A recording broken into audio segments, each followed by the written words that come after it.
Yo, this is how I woke up and found myself in Squid Game.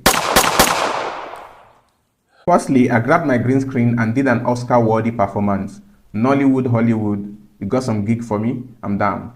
Next to After Effects, where I removed the green screen, I keyed out the green screen, and you can see the perfect work I did here. I'm going to put in a solid background now for you to see the perfect scrumptious work I did here. Perfect. Next up is the modeling of the environment, the scene, the staircase scene. This took most of the time. I added this human model there for the correct scale of the environment. Always do that. Then next up is texturing, and I enjoy this part of the process. And I made sure I added some blood splatter all over the scene because I wanted this scene to look like when there was a shootout between the players and the pink soldier. So I painted those blood you see on the stairs. I really enjoy this part. At this point, I was checking for the composition and the angles I wanted my own footage to stand in. Then the next up is Sketchfab, where I grabbed the model of the pink soldier. I love the blood on it already, perfect for the scene.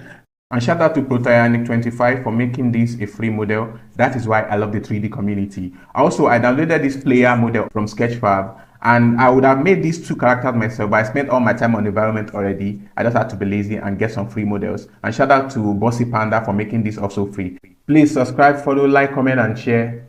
Next up is rigging these characters, bringing down my big guns to rig this character in Accurig. This is the player character rigged. This is the soldier character getting rigged also. And next up, my second big gun is my Iclone. You can see me animating this stuff here, animating the shootout, and also I duplicated this soldier for the second soldier that was staring at me before I got shot in the scene.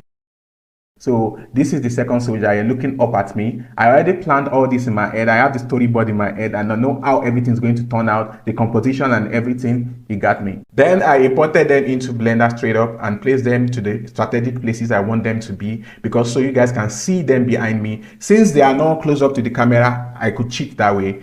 Then let's bounce into Production Create, where I downloaded some sweet VFX footage where I can use in my scene. I don't need to simulate any muzzle flashes or doing anything from scratch in Blender. I do this every time where I download VFX footage to use in my scene. And here is the blood splatter also, where I use on the wall. I don't know if everyone saw the blood splatter, but this is one of the interesting parts of the scene. And I'm going to show you guys now the placement of the muzzle flash and the blood splatter. As you can see the muzzle flash. At this point, I actually animated a light, a point light that actually illuminated the scene when the pink soldier shot the player. I added the second soldier right here so you can see the soldier staring at me from my hideout.